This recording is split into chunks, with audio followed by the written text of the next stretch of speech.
Hi, I'm Amelia Dalgard, Motorhead Mama, and with the MPG. I'm delighted to be with you guys today and have the Wagoneer team with us to answer some questions about this morning's amazing reveal. Jim, I wanted to start with you. I've got Jim Morrison, VP of Jeep North America. Jim, great to see you. Thank you so much. And it's great. It was an exciting start to the day for us. Yeah, I mean, it's a big deal. I watched the reveal this morning, as a lot of you did here on the platform. Also, it was on YouTube, and I was watching Twitter, and there were so many questions and so much excitement. As someone who grew up with this being the cool car in the neighborhood, like the cool family car in the neighborhood, you know, if somebody's mom had a Grand Wagoneer and was offering you a ride home, you said yes. So it has a special place in my heart. But the big question that was on Twitter this morning was, Wagoneer, is this a brand now? Well, Wagoneer is a natural extension of Jeep. It does say Jeep on the vehicle in a couple places, but we're referring to it as Wagoneer and Grand Wagoneer. And we have two different trims. One, Wagoneer, kind of aimed right at the heart of the market, and then Grand Wagoneer being the vehicle that is aimed at the luxury or the premium part of the full-size SUV segment. Yeah, that's it. And so who do you think that customer is? Like what are the competitors? What kind of vehicles are they coming out of? Or are they upgrading from a Jeep? Or who are these people? Well, I think there's some of everybody you just mentioned, right? We've seen, unfortunately, we've seen some people that, have had Grand Cherokees, maybe they've had a Grand Cherokee Summit, their trailer got too big. They had an 8,000 or 9,000 pound trailer, or they had two more kids, or they, wanted a vehicle that they could take to horse shows, or they needed to put more stuff in to take, to go to their sailboat. All of that stuff, they just didn't have enough space in the Grand Cherokee that they had. So for all those reasons, we've got a vehicle that can do everything, right? It's best in class now, second row, third row, behind the rear seat. So it's amazing what the new vehicle can do as far as capability. And then we've backed that up with incredible towing. So first ever 10,000 pounds, no one's ever been there before. And then of course we do it in a way that everyone expects from us, because it's born from Jeep, and that have great four-wheel drive capability. So 3 4-wheel drive systems, all can actively manage the torque. And whether the customer cares about any of that, they just know they have the best. They have the best 4-wheel drive, the best towing rig, the best vehicle to get their family safely to wherever they want to, or to show up with pride at a horse show. And that's what the guys have done a great job delivering. Our customer is the customer that's like, hey, I'm going to go, I'm going to take it to the to the soccer field. Everyone's kids are going to get it. I'm not going to care if the kids still have dirt in their cleats. They're going to get in the car. They're going to enjoy it, right? The dog is going to get in, and the dog might smell because it was just in the pond. Who cares? The design, it's been designed. Chris has got the right materials, and easy to wipe out. Every Wagoneer comes with leather seats for one of those reasons. Is we didn't want cloth seats in this car. We wanted it easy to clean up, and it's that really separates us from the competition. It's so funny you should say that, because the thing I noticed in the video is I saw the wet dog go in the back of the car, and I was like, oh my God. So Chris, is that real? Is that possible to do in a Grand Wagoneer? To wipe the seats out, of course, yeah. I mean, the thing we know is that although it is truly a luxury vehicle, we know that people are going to live their lives the way they always have, right? And people have pets, people have kids, people have got families, and they've got activities that they want to do, and we want to enable them instead of making them afraid to use their vehicle to do it. Right. Are there other things about the interior that are your favorite features about them? About it? Because it's a pretty special. Yeah, that's sort of like asking which one of your kids you like the most. There's so many great features that we put into the interior, but for me, one of the main things is creating a space that was luxurious, comfortable, and it didn't matter where you were sitting inside the vehicle, right? So, for example, we started with the spaciousness and the package, and you know, I can sit behind myself in all 3 rows, and I'm 6'4", and so plenty of space, even in the 3rd row, is super comfortable. Even in the 3rd row? Even in the 3rd row. Okay. My head does not touch the headliner. The armrests are ample, and you know, we thought about all of those things. You know, why is someone going to have a 3-row vehicle if they're not going to use all 3 rows? And so we wanted to make sure every single row was treated with you know, dignity and respect, if you will. So even the 3rd row isn't like just a sea of black plastic like you see in some other vehicles. We really took the time and attention to put, you know, technology back there, make it comfortable, and all of that stuff. So speaking of technology and comfort, I was shocked to see McIntosh audio in this vehicle. That's always the stereo system where you walk into somebody's house and you're like, oh, wow, I got that. So, yeah. And I don't remember ever seeing a McIntosh system in a vehicle before. Is this a first? And how'd that happen? Yeah, I mean, this is the first time that McIntosh has partnered with anyone. We developed the system together with them. You know, and it really is a beautiful partnership, because they are, you know, an American brand, and they are at the top of their game, and we're an American brand, and we're coming out at the top of our game. So it really was a great partnership. And you know, the guys can talk more about the performance of the system, but the design of the system, you know, as a designer, we always look at and admire McIntosh home audio. You know, the way it's treated, the design, the precision of it. And so all of the elements in there, the speakers, even the, you know, the dancing needles on the screen, all of that stuff sort of captures the ambiance of what McIntosh represents in home audio. Yeah. Yeah. And so speaking of the user experience, Vince, this is probably more of a question for you, but that concept of the Fire TV. So you said in the video, you could be watching something on your TV and then finish it in the car.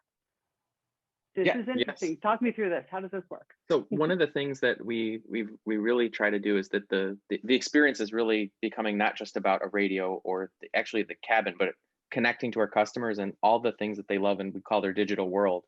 And so the ability to bring something like Fire TV for Auto into the Grand Wagoneer and the Wagoneer is something really special. So, but you can actually, it's your Fire TV account. So you can be watching a movie in your living room. I always give the example of my kids. You know, when it's time to go on a trip somewhere, they don't want to stop streaming.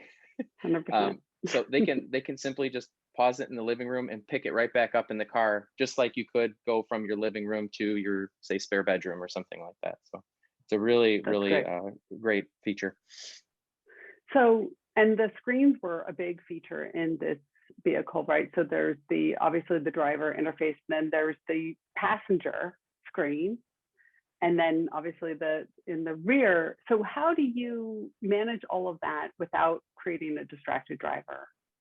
So yeah, so 7 screens. it's kind of been our biggest challenge and our biggest opportunity, but what it really, from a driver's perspective, it actually allows us to help the driver be less distracted. So we can use all of those screens around them to make sure they have exactly the right information they need at the right time. So to give you an example, like the heads-up display, you know, as you're driving, you might want your turn-by-turn directions or your speed right there in front of you. Something else you might want to look at is a full screen map. So we can put that down in the cluster. And then using the Uconnect 5 system, you know, to your right in the center there, we've got the home screen that allows you to build an interface of one-touch controls, basically. So between the information that's right in front of you and having the ability to get to things with one press, we're really mitigating that distraction through the use of all those large screens. Okay, let's talk a little bit about the engine, the powertrain, and the platform here. So what are the engine options for the Wagoneer and the Grand Wagoneer? I guess this is an Al question. Yeah, sure. So the Wagoneer comes standard with a 5.7 liter V8. It has 392 horsepower and 404 pound-feet of torque. It's also equipped with our next generation 48 volt e-torque hybrid with a seamless stop start. And so the Grand Wagoneer is equipped with a 6.4 liter V8 with a class leading 471 horsepower and also 455 pound-feet of torque. Both engine options are going to give customers plenty of power And as Jim already stated earlier, when properly equipped, will also deliver 10,000 pounds of towing.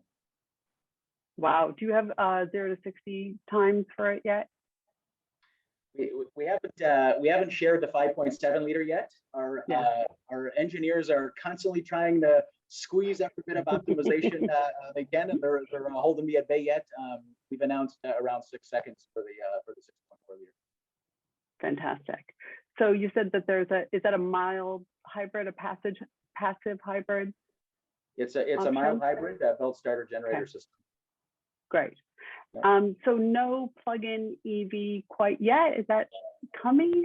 We've not announced anything yet. More to come. More to come. Okay, so this is just the beginning, I guess, right? And what about the frame of the vehicle? Yeah, the frame is, our engineers call the frame the bones of the car. And this car's got really good bones. You know, the frame is the structure that establishes all of our metrics for safety, for durability, for reliability, enables the class leading towing numbers we're targeting, and also it's lightweight and efficient. So when I hear these numbers, I love hearing these horsepower numbers. I love hearing these torque numbers, but I'm also thinking third row SUV. How does it handle? I will tell you, maybe I'll embarrass Jim a little bit. The first time we got Jim out to the proving grounds to drive a prototype for the first time, I told some others his face mask couldn't contain his smile. And one of the first things he said when he got out of the car was, he said, it drives like a much smaller vehicle. And that's the really incredible thing. Having delivered the most passenger volume, the most second and third row leg room, the most cargo volume behind the third row, to have a vehicle that feels small when you're driving it is really a testament to the work the engineers did, and I think it's something our customers are going to immediately pick up on. Oh, that's awesome. Let me just jump in there too, because I need to reinforce with it, because I was just incredibly happy with the job that the team had done, and really a testament to making something that's so capable, you know, really drive. And I think when I look at how we're going to separate ourselves from the competition, everybody likes to have a little bit of fun in their life, right? And they can absolutely do that with this vehicle, even though it's big and it can take it can tow a house, it can put all your gear and all your stuff in it. You can have fun doing it too. And I think they've done a fantastic job, and I think everybody will enjoy that piece of it. Awesome. I know a lot of us are excited to drive it. Tim, I wanted to talk to you a little bit about the design of the Grand Wagoneer. I don't envy you because it's an iconic vehicle. Like, who wants to redesign that one? What was that process like? And how do you begin with something like that? It certainly would. I mean, gave, I think, everybody that was assigned with it, right? Probably everybody on the call right now, a lump in their throat, right? When you're like, oh, Wagoneer. But that was really all we needed, right? Is the name Wagoneer, right? It was so iconic, so timeless, and it had such a legacy. We brought that into the studio, and it stayed in the studio through the kind of the duration of us kind of working through the sketch and the proportions of it too. So we utilize that as really kind of that encouragement to do as good, and if not better, right? And we obviously think we've done better than the previous one, but it was truly something that, you know, once you started to stare at it and study that car more and more, the original, you knew you needed to do everything just as special, right? And I think we accomplished that. So. Great. I know it looks beautiful, and the one thing I didn't see that I expected to see, and I'm sure other people felt the same, was wood grain. Where's the Woody? Where's the Woody? No, you know, it's interesting, right? Because that's analogous to luxury 50 years ago, right? And is that really luxury now? And that was the interpretation that I think we really wanted to. That was then, and this is now, and this is a new statement, and it's our statement for premium American luxury. We don't need wood. We put You it know, on. I'll say this. Plenty on the inside. Hey, we put it on. Yes, yeah. Chris way overcompensated for Right. Tim's no wood on the outside. It was kind of fun, but here's a little known fact. Back in its heyday, the Grand Wagoneer had the highest demographic income of any vehicle sold in America, more than Porsche, Ferrari, anything. Now you think about back of who was driving those vehicles. I mean, they were active people. They wanted a vehicle that could get the job done. They didn't want to get out and lock their hubs to go in 4-wheel drive. You know, they had their CB radio, that, you know, all of this stuff, but they also had a really plush interior. They had leather, you know, on the inside. You know, they had a couple of dogs in the back, and that's that same customer that we're looking for here in 2021. But it really is a nice kind of transition forward. I mean, the way that back in the 80s, the way you articulated, you had the best is you put MacTac wood on the side, right? Mm-hmm. I mean, we don't think that that's the way people are, you know, want to illustrate that they have $100,000 rig, you know, here in 2021.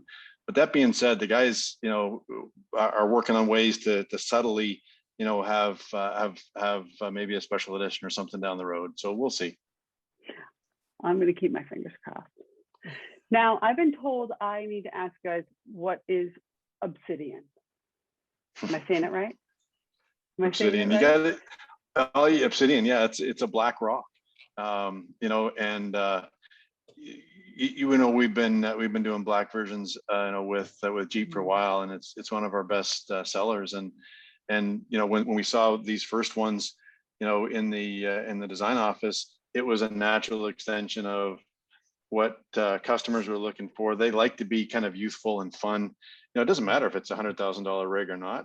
Obsidian's going to be $98,000, and it's going to come at the top of the range, and it's going to be completely blacked out. So the black on black on black. You know, Tim has done a great job with the exterior. You know, making everything kind of black chrome. Chris has done a great job on the interior. You know, with the chiseled metal. Forget what you call it even. Chris, help me here. Yeah, the black chiseled metal. And then Alan's thrown 22s on it and makes it handle like a race car. Oh boy. Okay. So it does everything, right? And oh, by the way, it's got 455 horsepower or torque, right? It hauls ass. It's a blast.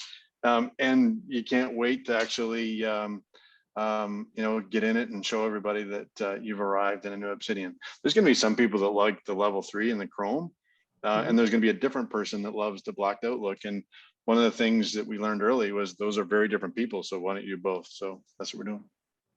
That's great. I live in LA, and I will be seeing many of those, I have a feeling. So what about Easter eggs? Are there any? Yes. We could tell you, but then we'd have to kill you. Obviously, you'd have to end the webinar immediately. Yes. Yeah, we like customers to discover them over the life of the vehicle. So we try not to give them away. Some of them are obvious, you know, on purpose, but others are more hidden so that it's a constant discovery. Yep. No, I hope that someone finds it, you know, 5 years after they owned it. Like, yeah. One of the neat things too, and I guess the story behind this story, Amelia, is that these guys don't even tell me what they're done, right? So it's an expression that, you know, when customers find it, when they're washing their car, or they've dropped, you know, a dime down, and they finally, you know, pick up, and they open up, you know, or you know, their kids drop a French fry, or, you know, whatever. They find some of these things, and I think that's the neat thing about it, is it really does talk about the freedom we give the design office and the engineers, because they're great people that have got a different part of their brain that I would never even think of that, but they think of it in a way that's fun and that will connect with their customer in a way that makes them stand out from the rest of the engineers in the whole world, I think. Chris and Tim were down looking at some cars the other day, and you know, they're leaning in looking at something. As soon as someone comes to see what they're looking at, they're like, they're not spilling their beans whatsoever. And we will give you one hint. We also did Vince's team created digital Easter eggs inside the screens too. So it's not just on the hardware. Oh, that's cool. See, I didn't even know that. That's new. Yeah. There you go, Vince. Somebody really should have told Jim. Nah. More fun when I find him on Ralph doesn't Saturday even want us to afternoon. tell him sometimes. Yeah. Most of the time. And I can't wait till we're able to show you and drive, you know, you and everybody out in LA the vehicle. It will fit in nicely in your market. Is the one of the largest full-size SUV markets in the world. So obviously you're going to help us, you know, getting this message out. But it's more importantly, we're going to enjoy, you know, sharing the drive dynamics, the opulence, and all the capability with you real soon. We hope. We can't wait to, even if we have to put a mask on to come out to see you, we'll do that real soon. I dare anyone to get in the car and not smile. Yeah. Well, listen, I've just been thrilled to speak with you guys today. I know that it just was a beautiful launch, and we're all so excited to see the vehicle in the flesh. We saw the prototype, and you know, you never know, right? That transition from prototype to actual vehicle, how it's going to go. But everyone seems really excited, including myself. So I want to thank you guys so much for your participation today, and congratulations. I'm sure this has been quite a journey, but it looks like it's been a really successful one. So congratulations on a great launch. Thank you, and thanks for having us. Thank you. Thank you. Thank you Nice so to see much. you. Thanks.